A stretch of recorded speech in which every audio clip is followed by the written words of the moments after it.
ngengizwe ke nobaba abadala obaba befundisi benkosi enkulu uNyazi nobaba abavangeli uNkulunkulu ajwayele ukubathuma maye bathuma baye bethi mabebe kule ndawo bathi babantwana bayizingane bayesaba nami ke ngificwa lo mzuzu njalo abantwana abahle basesizulwini oba ngizizwa nginovalo mangime kule ndawo kaNkulunkulu ngoba indawo elikhulu ephethe izinto ezimbili iphethe ukulahlwa iphethe futhi le ndawo ukuthandwa emasulwini ngizocela konke izinhle zasesizulwini ningiphuthumisele abafowethu ngoba ngifisa uNkulunkulu angeze ngibe mfishane ngisheshe ngibaleke kule ndawo ngiyayisaba eyangisinda incwadi izobambili eyokuqala itholakala eTestamenteni lokuqala elidala okuyincwadi kaGenesis isahluko 19 verse 24 to 26 Genesis 19 verse 24 to 26 omnyangibhele incwadi kaLuka 22 iverse lika 31 siyoma ngo-34 uLuka 22 verse 31 to 34 ngicela ningiphuthumsele abantwana abahle basesizulwini sebeyithulile nikezana abasheshayo iBhayibheli bafundi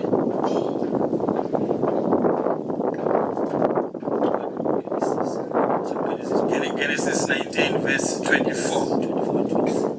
kuya 26 Genesis 24 verse Genesis 19 verse 24 kuya 26 la khona ifundeka kanjena wachitha leyo mizi nethafa khona uJehova wanisa phezu kweSodoma naphezu kweGomora usolufa nomlilo uvela kuJehova ezulwini wachitha leyo mizi nethafa lonke nabo bonke abakhile emizini nalokho okuhlumayo emhlabathini kepha umkakhe wabheka emva kwakhe waba yinsika kaSawuli uAbrahama wasuka ekseni waya kule ndawo lapho wema khona ebusweni bukaJehova amen ngosibusise ngicela sifunde incwadi uLuka 22 yathi Simone inkosi yathi Simoni bheka uSathane uyanifunisisa ukuba anihlunge njengamabele kodwa ngikukhulekele ukuba ukukhola kwakho kungapheli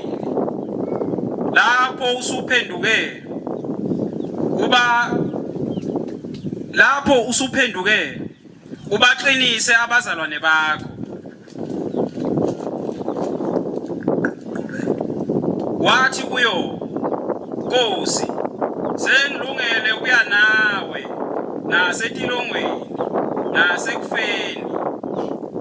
yathi ngithi kuwe Petro iqhude aliukhala namhla ungakangiphiki kathathu uthi awungazi yathi kubo ngosibusise ningi bantwana bahle basesizulwini izincwadi ezimbili ezifundwako manje eyokuqala incwadi ayikho inkulumo esizwayo nesitshenwa yona ngaphandle kwendaba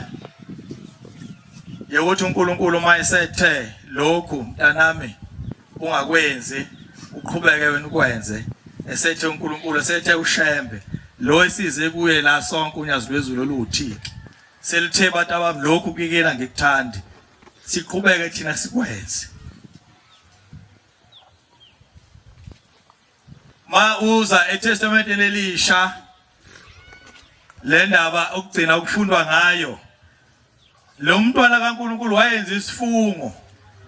njengathi sonke amaNazaretha njengoba senza isifungo sasiyakhetha unyazo lwezulu. Namanje uNkulunkulu kade esikhumbuza lapha emthandazweni wakhe weSabatha lathi khona khumbula ukuthi namuhla wenza isivumelwano noJehova uNkulunkulu wakho sokuthi wena uyohlala endlini kaJehova kuze kube sekupheleni kwensuku zakho. Uthi lo uPetro, mina Nkosi sengikulungele ukuya nawe etilongweni nasekufeni. Ithi Nkosi, hayi Petro, wena lingakakhali iqhude uzobe usumphike kathathu. Ingoma 238. Nkosi Thixo no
ukuthi ma uNkulunkulu esebathandile labantwana ulencwadi yokuqala esifunde ngayo uNkulunkulu wathumela ingilosi ithuna zakhe zasezulwini kulo muzi wendoda ugama layo la kuthiwa uLothi mayifika ithuna zithi sithunyiwe uNkulunkulu basizobhubhisa lonke leli Gomora neSodoma kodwa wena uNkulunkulu ukuthandile wena nomndeni wakho wathi salibala uLothi selithe izwi likaNkulunkulu abaphume ngokusheshsha wathi salibala uLothi zambamba ingilosi zamthakathisa ngesandla lo musa nalolo luthando zambamba zabamba yena zabamba umkakhe zabamba namadodakazi akhe zabakhiphela ngaphandle zaseyikhipha umyalelo ukuthi hamba Lothi nomndeni wakho wonke ungenise kulowa musi angazi kodwa ukuthi yini yafika umkaLothi mabesendleleni ngithi mangihlezi ngingedwa ngicabanga ngithi inhliziyo yomuntu inekhiye ezimbili khona isikhiye enhliziyweni yomuntu esikwazi ukufula isango lokuphila okuyisango lasezulwini bese kuba khona ukhiye enhliziyweni yomuntu ayivulela yena ngawo isango lokulahlwa laba khona athi uNkulunkulu methi lokhu bantu abakufuna kwenziwa lapha ekuphambilini ebesihliziyo yakho enhlizweni yakho bese ubamba wena ukhiye lozovula isango lokulahlwa ethi uma uNkulunkulu ethi lokho asingakwenzi masikwenza kuzoba njani wathi mabesendleleni waseyaphenduka angazi ukuthi into eyinhlube ngendaba le kaMkaLothi ukuthi angazi nathi masilapha eNazaretha uthi inhliziyo yethu kunjani ukuguquka kuyo emthethweni kaShembe emthethweni kaNkulunkulu nasekwenzela intando kaShembe angazi ukuthi ini yathi kuyena bheke emuva wayesephenduka umkaLothi wenza uNkulunkulu angakuyalalanga ukuthi bakwenze wenza uNkulunkulu angabayalelanga khona ukuthi bakwenze waseyaphenduka wabheka emuva walahla uthando olungaka lolu uthando eNazaretha nathi esithandiwe ngalo Shembe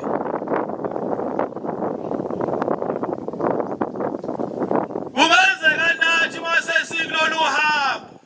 okuthiwa ngelilanga emsini wasephakameni kwathi kwakhiwa ithi inkosi ukuphuma la ngasikothe ngenye imini kwakhumuzwa wasekuphakameni isithi indlondlomo sidla mhlathi kaMakisa njalo ekuseni bazovuka abantu beyogawula igcobo bese nazo la kuzokwakhiwa lo muzi kwakhiwa izulu lethu eNazaretha amahle ebuhleni okuthiwa ngemihla yenkosi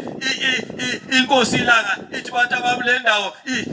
isincane ithi kodwa khona umuzi engubonile ulenga ngentambo ezine emazulwini ithi ngobonile abantu abami umuzi uthi sesingaphosi itshe ufike lo muzi lapho uyakwehlela khona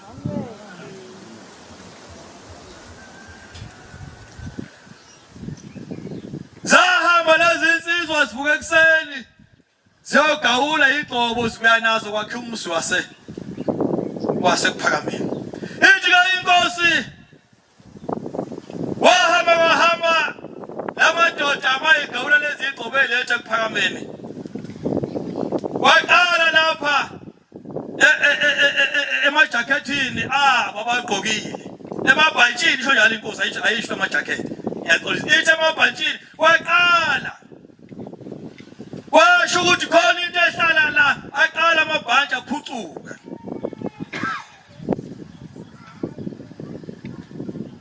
wahamba isikhathi aqala amabhantshi kwavela imbobo manje ithi ka inkosi mayikhuluma ithi kwahamba lezi igcobo zagcina seyihlala enyameni uthi ayigcinanga ngokuhlala enyameni uthi kodwa ngalesi sikhathi lezi igcobo seyihleze enyameni la madoda ayeseqala ukuvungama eseqala ukuphikisana eseqala ukuthi uNkulunkulu lo uvele ezulwini ngempela yafuna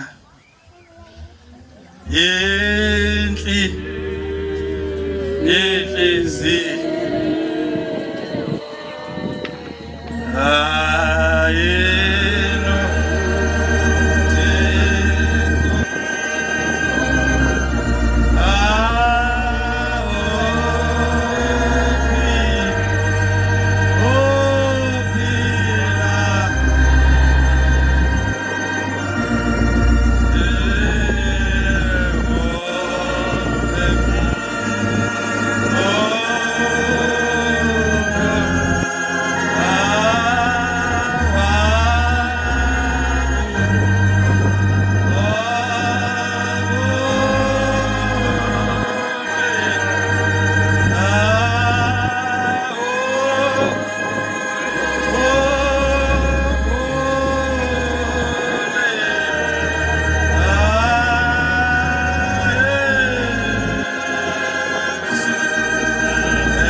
namadoda emahlombe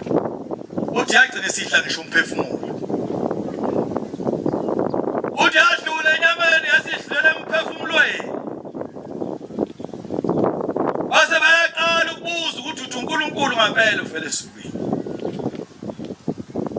base bahlukana phakathi ababantu wakhona bakhohlwa uthando lukaShembe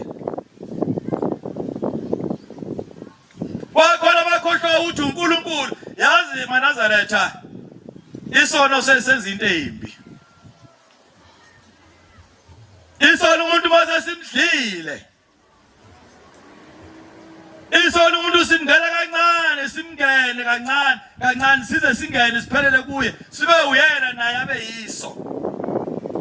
uthi asuka lapho sibe simvala amehlo besambona uShembe ukuthi uNkulunkulu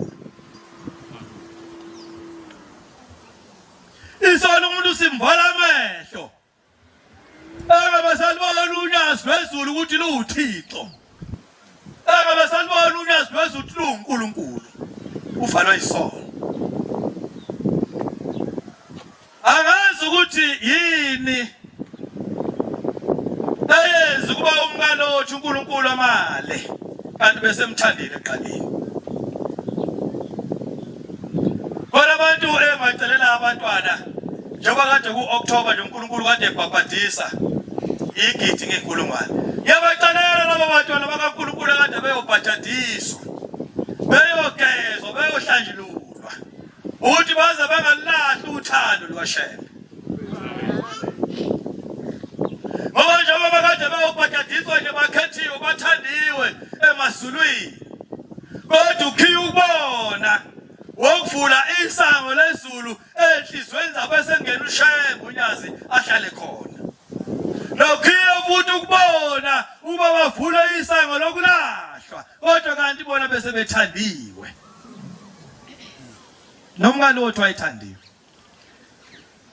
ngesikhathi uNkulunkulu ebakhipha eSodoma zangasho usana wena naye wamkhipha kanye nomyeni wakhe kodwa endleleni lavaleka isango enhlizweni nomngane wothi lokho kuhlale uNkulunkulu kuhlale uShembe kuhlale unyazi lwezulu kwase kuvuleka isango lokulahlwa wayise enza uNkulunkulu ayengazange amnyala akwenza wasephenduka ebheke emuva bathabathe isiphambano emahlombe abo basifele isethembiso abasethenjiswayo iningi manje masifika ngapha eTestamenteni Elisha sithola le ndoda uSimon Petro iyakhe isivumelwano nenkosi ithi enkosini mina Nkosi sengikulindele sengikulungele ukuya ejele nawe noma ngabe uyakufela sengikulungela ukuthi inkosi hayi Petro nena no athi ngothi uma wathi mawathi uNkulunkulu uThixo labeleza kubo izinto Thixo labeleza kubizwi lakhe umbhalo ungephula umbhalo ungephula iningi bheka baba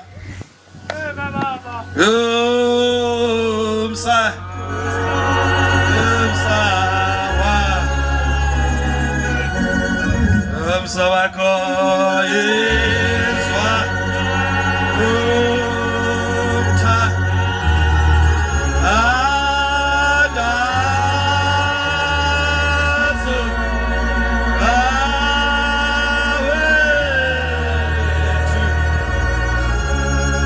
wethu wesito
uSimoni kodwa uManazarete angikhulume ngendaba kaLothi umkakhe angikhulumi futhi ngendaba kaSimoni khuluma indaba yami nawe njengoba silapha silandela uNyazi wethu uthi kunjalo wethu kuma phambi kwaNkulunkulu uNyazi wethu simi kahle phambi kwaShembe sisenza khona uShembe afuna masikwenze sisame kuyo yini intando kaShembe sisame kuyona lentando kaShembe kwase kuzindoda kwase kuzintombazanyana kule ndoda uSimon Petro yathi impela wena baba uyimpela obunayo lo lapha ngaphakathi wathi uPetro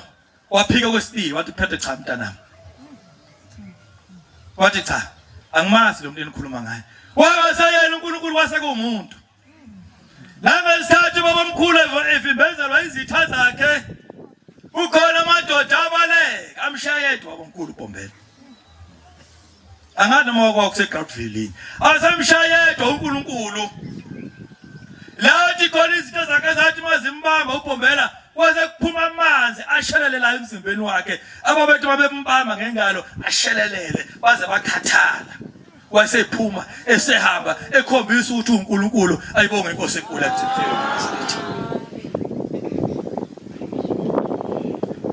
wase kuzindoda yesithathu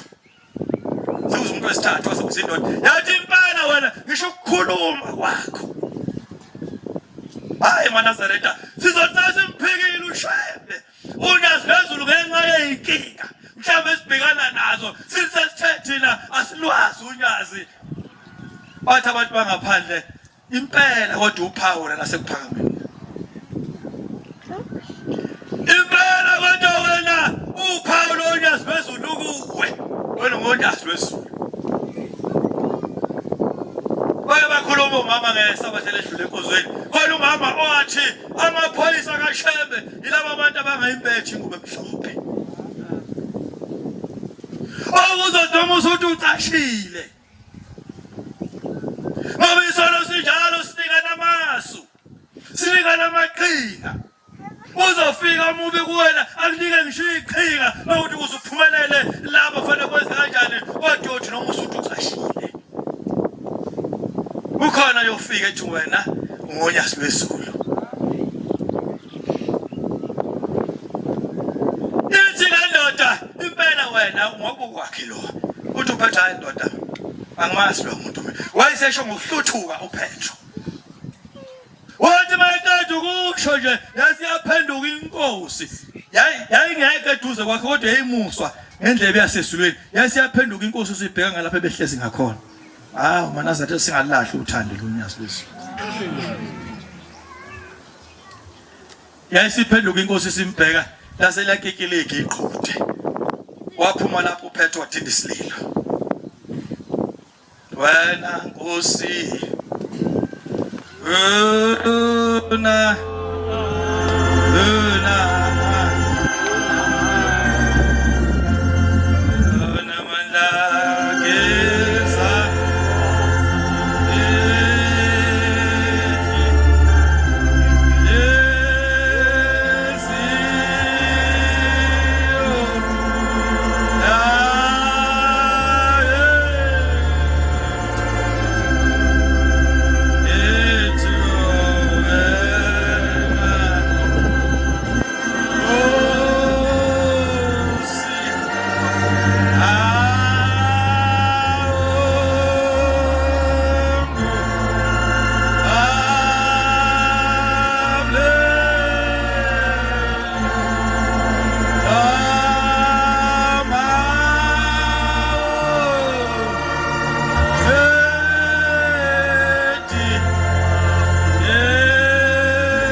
ngizibuza ukuthi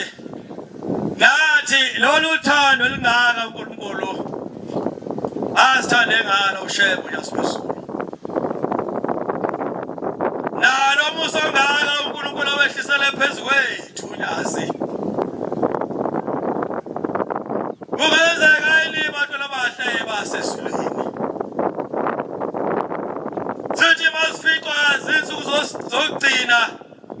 sisifice sesingasekho kulolu uthando.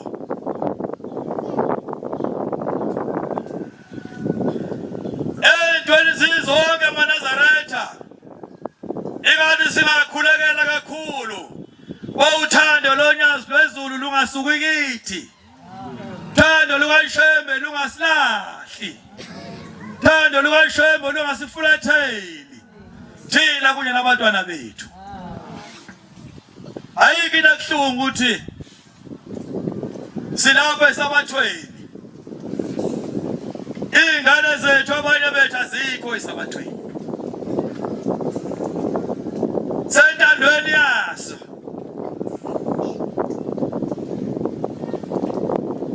Banazaretha amahle enkosini indaba lolu uhambe sikulo ijulile kakhulu. Ukhulumile bekhuluma ekseni. Wathi singalethwa udumo. Ngoba masilethwa udumo singalethwa uthando. Lokuthanda uNkulunkulu singalethiwe uzosebenzela umphefumulo wethu ngomhla kuphela. Uzothi makufika ivivinyo bese siyahlehla kule ndawo. WeManazaretha ngeke nikhumbuze usuku lweSabatha. Njengoba liqala izolo, luphela futhi namhlanje ntambama. Akulona usuku lweSabatha lokumuntu ahambe ayowenza imisebenzi yakhe ahambe ukugcina intando yakhe. Bona abantu abazi ukuthi mangisonto isonto lasekuseni noma mangisonto isabatha lasekuseni kwanele. Noma mangeke ekseni ngizofika emini wasingani uthi uzolotshwa nini. Wazingani ukuthi ingilosi unyazo lizoyikhipha lizophendula imithandazo yakho lilethe izibusiso lilethe zonke izicelo zakho izofika nini. Noma ngenkonzo yasekuseni noma ngenkonzo yasemini. Mhlambe fanele sibe sikhuluma. Fanele mhlambe sibe sikhokhele. Mhlambe fanele sibe sikhumbuza ukuthi usuku lweSabatha lobela uJehova kuphela. Hayi izinto ngaphandle komuntu ofelwe kuphela. Nomuntu obanjwe isimo somsebenzi. Kodwa khona abantu abazi ukuthi hayi ngoba sengisabathile ekseni sekwanele. Angikhulume le ndaba bese ngihlala phansi. Ngisendabeni maNazaretha amahle enkosini ukuthi uyishwa abantwana abahle basezulwini. Ingathi singacela uNkulunkulu sikhuleke ukuthi unyazi wezulu elishwa lingasehleli uthi sesibona into enhle kangaka. Athi uNkulunkulu sizophela zonke izinto ezinhle lezi abayithanda abantu. Ube khuluma ekseni ukhuluma nge-festive season. Isikhathi sabase sezinto ezithandwa abantu emhlabeni kodwa ezingasukusa ndawo. Khona izinto ezithandwa abantu emhlabeni kodwa ezingane kumsiza umuntu ethuneni. Khona izinto esikhonzile sasemhlabeni hayi kodwa nina maNazaretha ngoba nina senahlukanisiwe. Khona izinto abantu abayikhonzile sasemhlabeni kodwa engana bakusiza ngalutho ethuneni. Ngoba khona isikhathi sifika uManazaretha amahle enkosini. Safika kulomfundisi ezokhuluma ngayo. Ngifuna ukukhuluma indaba kaMfundisi uMnqayi. Ngikhe nje phezulu ngoba umfundisi uMnqayi ithi inkosi yamaNazaretha esiqwini sawo sesibili ithi umfundisi uMnqayi kwakuumntwana kaShembe waMasibulu. Ngoba umfundisi uMnqayi wathola uShembe eneminyaka ewu8 ewumfana. Inkosi yayisiyamphilisa imfica emzini wasemanqayini lapha entabeni zakwaBhoda. Inkosi mayingena kulomuzi izocela amanzi. Ithola isalukazi nekhehla abahleze egcekeni bathi ngena umuntu kaNkulunkulu ubheke lapho emcanguzweni uzothola khona amanzi. Ungakunaka ezokufica khona. Uma inkosi ifika la ngempela ifike iwathola amanzi wakhe. Asiza ukuthi uShembe wakwamthandazela lo mfana. Kodwa baba wasengena uNkulunkulu. Hayi, maNazaretha amahle enkosini. Kodwa ngoba wasengena uNkulunkulu, sengena umoya oyingcwele. Yathi mayiphuma inkosi inkosi kulendlu wayumfana elandela ngemuva wasebethi abazali bakhe sesikunika yena shembe ubuhambe naye ngoba sizothi akasale ukuthi uma ukuflathela salefa mthatha uhambe naye sengowakho ithi ke inkosi ilanga umfundisi uMnqayi kwakumntwana kaShembe kwamasiko kodwa umfundisi uMnqayi wahamba wafikela ukuhlubuka inhliziyo yakhe ayimafakafaka kanti uNkulunkulu akasiza amaNazaretha fana nomuntu oyethi imvamisa abantu abanemali kakhulu uNkulunkulu abanendaba naye wena uNkulunkulu abantu ababusisa baphimali abapha ngamasimabomu kuyindlela yokubachilisa ezulwini lakhe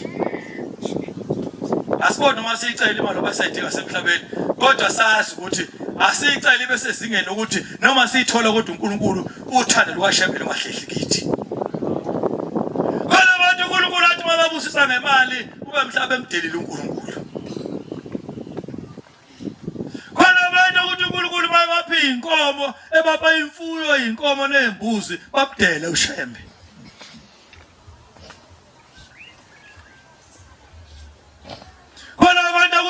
befunda kakhulu uNkulunkulu ababusisa ebabukuhlakanipha befunda kakhulu ngasemhlabeni bese bebona abasafanele ukuba amaNazaretha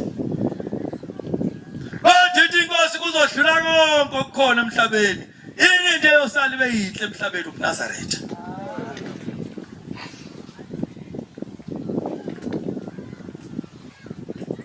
yena yimini amaNazaretha amahle enkosini kwathi kwahamba umfundisi uMnqayi wasefikela ukuhlubuka ingihluphe indaba yakhe ngizibheke nami ngoba izoba yimbi indaba mawuzoyenza ibe ngomunye umuntu ungayenzi ibheke yakho esengathi wena ungcwele noma usungcono kunabanye abantu othatha indaba kaShembe nendaba ekhululwayo la eyinkokhele noyintshumayelo uyenze kube ngeyakho uyibhekise kuwe uzenze ube yisona esikhulu khona uzokhunjulwa ezulwini uMnqayi amaNazaretha waba nenhlanhla engajwayelekile wathi uMnqayi segula kakhulu esephumile ekuphakameni wayiphuma uMnqayi aphinda phuma landwe kwakumdlalo wayodlala ehlala eDimoni ngoba uNkulunkulu wayemphila amandla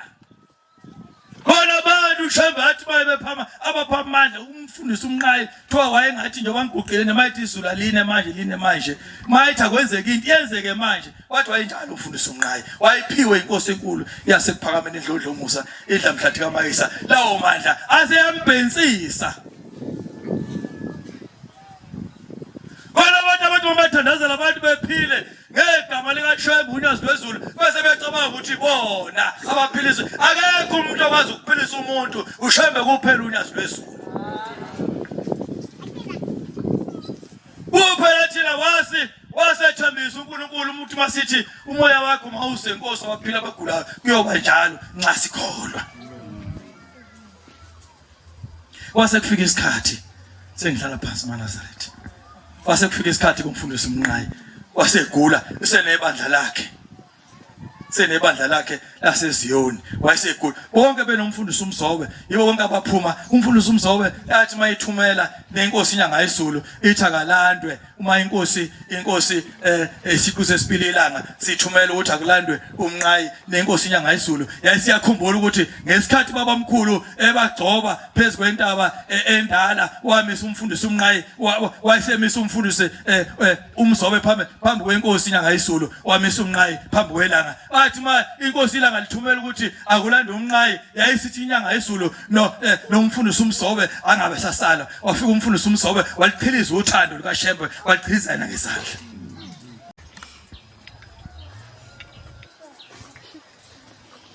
wasekufika isikhathi wasethumela umfundisi uMnqayi ekuphakameni wathumela ingane zakhe ukuthi azimhambele sekuphakameni sekufike khona umzuzu ofikayo hayi maNazaretha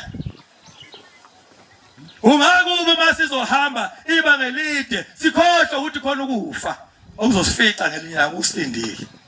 angayisho ngoba yikho into esizoyikhonzela kulolu hambo sizokhozela indlela yomphefumulo. Incwadi kaSamuel uqala 15 verse 24. uSawuli wathi uSamuel ngonile ukuba ngidlulile umthetho namazwi akho, ukuba ngesaba abantu, alalelo izwi labo. Manje-ke sana usungthethelela isono sami, ubuye nami ukuba ngimdumise uJehova. uSamuel wathi kuSawuli, angiyukubuya nawe, wabaneshwa akabanga nayo inhlanhla kamfundisi uMnqayi ngokuba udelile yangizwa maNazaretha wabaneshwa lenkosi yabaneshwa uSawuli ayibanga nayo inhlanhla ehlele ubaba umfundisi uMnqayi uthi ke uSamuel umuntu wasezulwini anginakubuya nawe ngokuba udelile izwi likaJehova. uJehova ukudelile ukuba ungabisaba inkosi yakwa-Israyeli. Verse 35. uSamuel akaphindanga esambona uSawuli waze wafa. Laba abantu abaphindanga babonana waze wadlula uSamuel. Kepha uSamuel wamkhalela kodwa wamkhalela njalo. uJehova wazisola ngokuba wayemenzile uSawuli ukuba abe inkosi yakwa-Israyeli. uJehova wayisola ukuba wayemgcobile uSawuli ukuba abe inkosi yakwa-Israyeli. Akafiki eNazaretha lapho uNkulunkulu ayisola khona. uNkulunkulu uyakhala. ngoJanuwari ubekhala. Ukhala ukuthi asithandani. NangoJulayi uyakhala uNkulunkulu asithandani. NangoOkthoba uyakhala uNkulunkulu uthi asithandani. Kanti eNazaretha soze sithandane nini? Asingamenza uNkulunkulu okhona phakathi kwethu abayintandane. Asingamenza ayisothi ngezelani kulabo bantu. Mayifika ingane ephakameni bathiwa inkosi ayikho ikwaZulu. Nganoma eseJudiya noma yayise eMkhayideni ngaleso sikhathi noma yayise noma yikwafela bahleke lasithi izwi inkosi kwaZulu. Zabuya ingane zathi singeke sikwazi ukuya kwaZulu. Waze kufika isikhathi batwana bahle basezulwini esizosilungisela bangayishwa masingahamba ibanga elide kangaka sikhohlwe ukuthi khona isikhathi esizofika. Ngumhambi usha maNazaretha maNazaretha ukhona umzuzu olukhuni engeke ngonake masenkonzweni yalolu hlobo la khona kuthiwa laba bantu abalungisayo indlu kuthiwa sebeqedile mhlawumbe u12 uhlelo luselude olusele bese ngiyacabanga ngiyithathe mina kade sabele sina la ngamadlovu komnye unqobo ngayithatha ngayifaka kuleli ibhokisi ngathi sekuyimi ngileli ibhokisi namba abantu bathi sebeyangidinga ethuneni kodwa mina ngisafisa ukuhlala lapha nabaphilayo emndeni ngoba akekho umuntu noma ngasekho akekho umuntu ofuna ukosithela emhlabathini la ngazi khona ashiye umzi wakhe omunye isithumthumu somusi omunye ashiye amakhosikazi akhe omunye ashiye inkomo zakhe omunye ashiye imbuzi zakhe omunye ashiye imali yakhe ashiye yonke into ashiye namasimu ashiye nabantu abathandayo njengoba ngithanda kangaka ngendlela engangikwazi ukuyichaza ashiye nabantu abathandayo aye endaweni la ngazi ukuthi khona uzofika kushani. Bathi laba bantu seqediwe asheshe uhlele bese esha maNazaretha ngumhambi emhlabeni yelikhona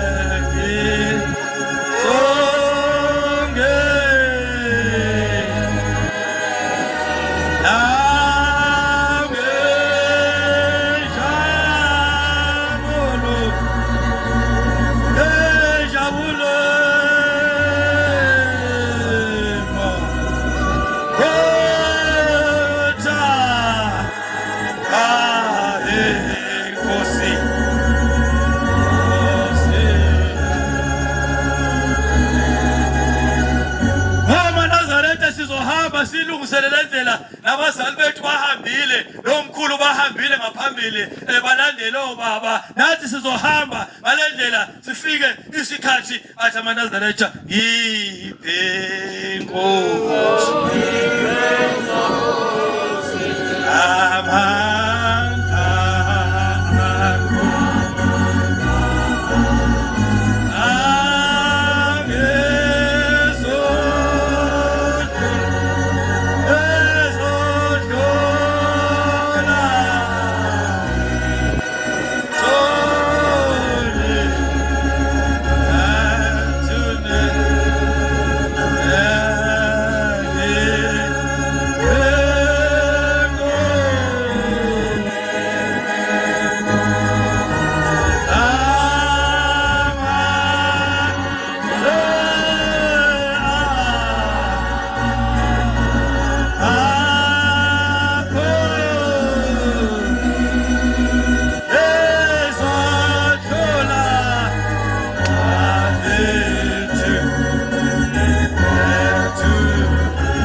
wasekuphakameni waseyakhumbula ukuthi ukhona ushembe kuphakameni wayesefisa sethanda ukubuyela kushembe ayozendlala phambi kwenkosi enkulu sekufika isikhathi mana zethemba abahleli emhlabeni ngoba uyazi ukuthi akekho omunye akhona emhlabeni akwazi ukhipha ingilosi ezulwini sihlangabeza umuntu osehambile eNazaretha ushembe kuphela Jomabo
kodwa wayibona ukuthi umoya wakhe usejele ushembe kuphela wayephethe ikhiye sokuba umoya wakhe awuvulele kuleli jele owusukulo esesemhlabeni abantu abanenhlanhla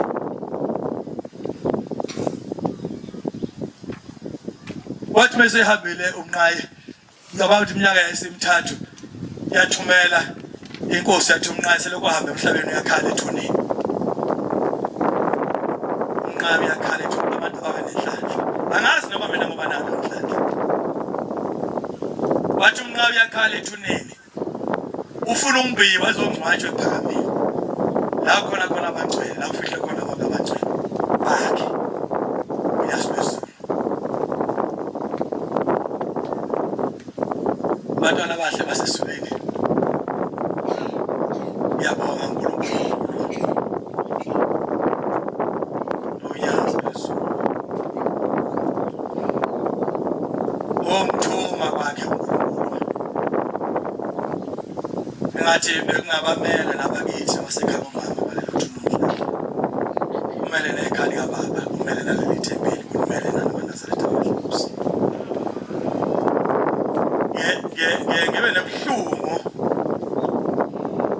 ngithi angisho lento ngibe nobuhlungu obukhulu kodwa mhlambe ngiyathemba mangisho la eparadise namhlanje uNkulunkulu khona amaketani wazwaqaqa ngibe nobuhlungu obukhulu intombi yasemazimeleni esala obaba ngiyanikela amanazareta angazi sekunikele kangaki siloko ahamba emhlabeni akaze iningi labantu bakithi nabasebangasekho bahlala bevela kodwa yena yedwa selokhu wahamba emhlabeni wahamba ubaba bengakahambi dala ugogo akusemncane kodwa seqala ukubhekabheka selokhu wahamba emhlabeni akaveli futhi kumuntu noyedwa nje wakithi bakhathi angazi ukuthi kwenzakalani. Ngiyamtalela namhlanje phambi kwehlalo sobukhosi basezulwini yazi lwezulu ukuthi uma intombi leyasemanzimeleni esalobaba kukhona icala leza lomndeni noma kwakho namhlanje akukhulu bavele asho icala lakhe bese siyathetha Sinami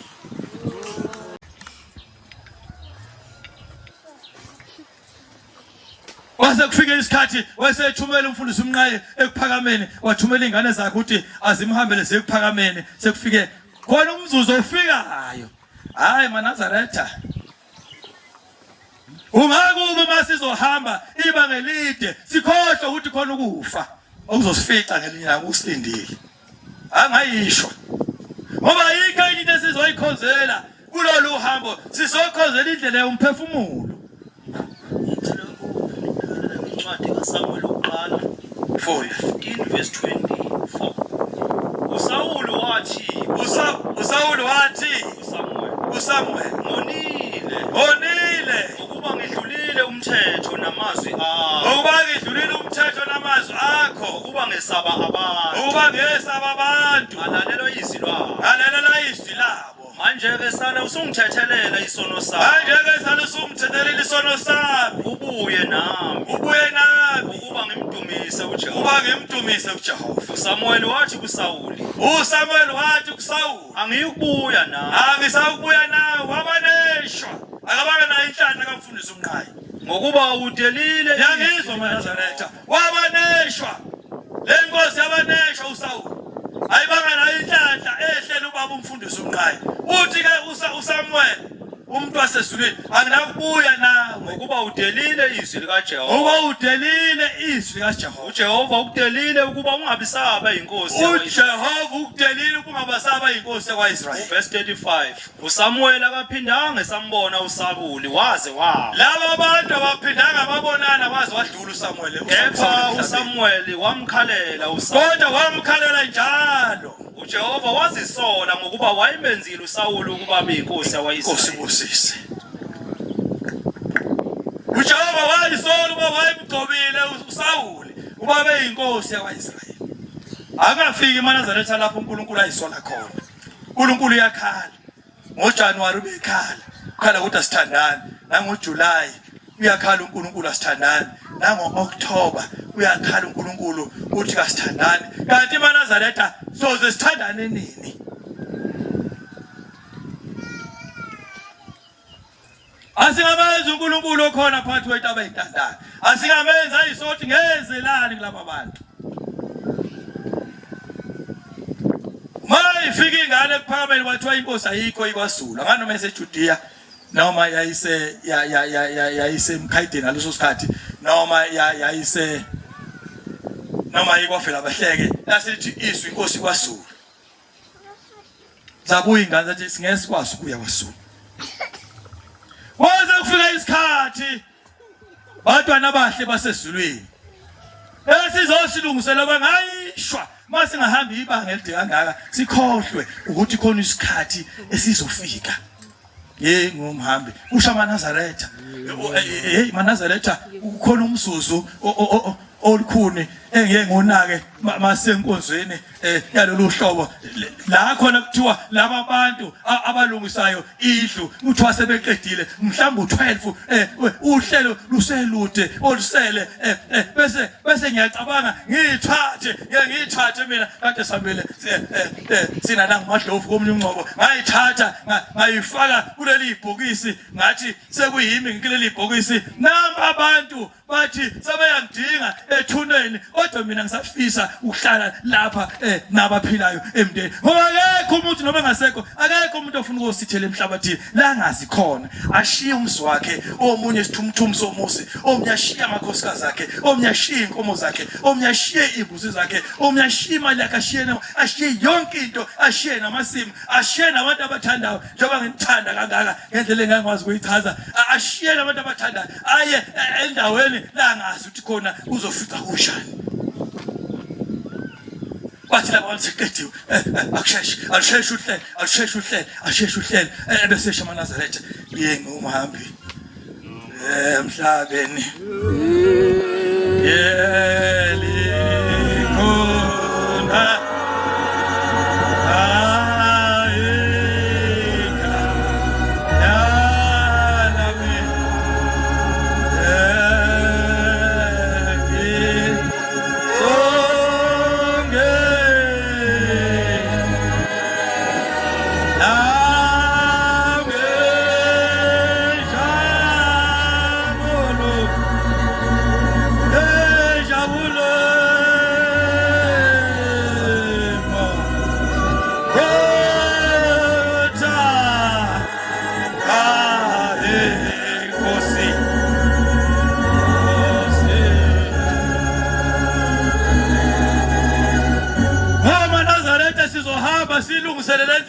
nabazali bethu bahambile lomkhulu bahambile ngaphambili balandele obaba nathi sizohamba ngalendlela sifike isikhathi athi amaNazaretha ngiphe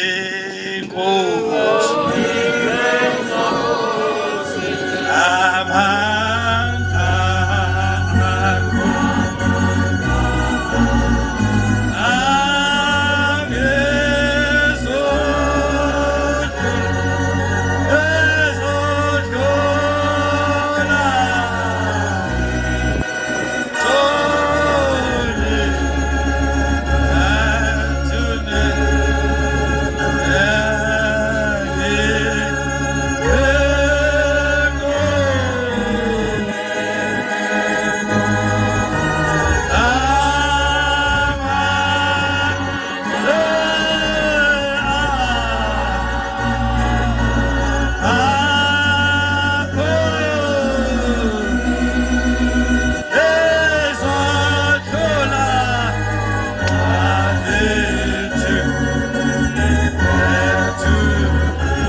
ukhona ushembe kuphakameni wayesafisa sethanda ukubuyela kushembe ayozendlala phambi kwenkosi enkulu sekufika isikhathi maNazaretha abahleli emhlabeni ngoba uyazi ukuthi akekho omunye okhona emhlabeni akwazi ukukhipha ingilosi ezulwini sihlangabeza umuntu osehambile iNazaretha ushembe kuphela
kodwa wayibona ukuthi umoya wakhe usejele ushembe kuphela oyiphethe ikhiye sokuba umoya wakhe awuvulele kuleli jele owusukulo esesemhlabeni abantu abanenhlahla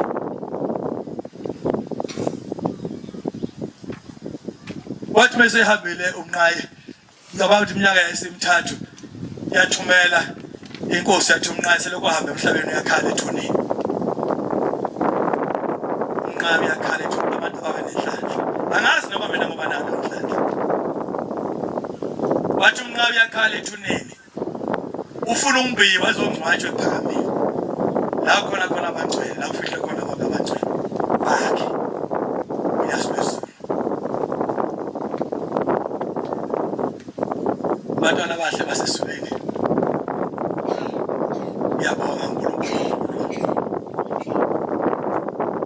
noyazi bezulu omthuma kwakhe uNkulunkulu engathi bekungabamela nabakithi basekhaya omama balelo thunumhla kumele nekhali kababa kumele naleli thempeli kumele nanamanazareta amadlozi ngibe nebuhlungu ngithi angisho lento ngibe nobuhlungu obukhulu kodwa mhlambe ngiyathemba mangisho la eparadise namhlanje uNkulunkulu khona amaketani wazwaqaqa ngibe nobuhlungu obukhulu intombi yasemazimeleni esala obaba ngiyanikela amanazareta angazi sekunikele kangaki sile kwahamba emhlabeni akaze iningi labantu bakithi nabasele bangasekho bahlala bevele kodwa yena yedwa sile kwahamba emhlabeni wahamba ubaba bengakahambi dala ugogo akusemncane koseqala ukubhekabheka sile kwahamba emhlabeni akaveli futhi kumuntu noyedwa nje wakithi bakhathi angazi ukuthi kwenzakalani ngiyamtelela namhlanje phambi kwehlalo sobukhosi basezulwini yazulwezulu ukuthi uma intombi leyasemanzimeleni esalo baba kukhona icala leza lomndeni noma kwakho namhlanje akhululwa vele asho icala lakhe bese siyathetha sinami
khona somsebenzi wakho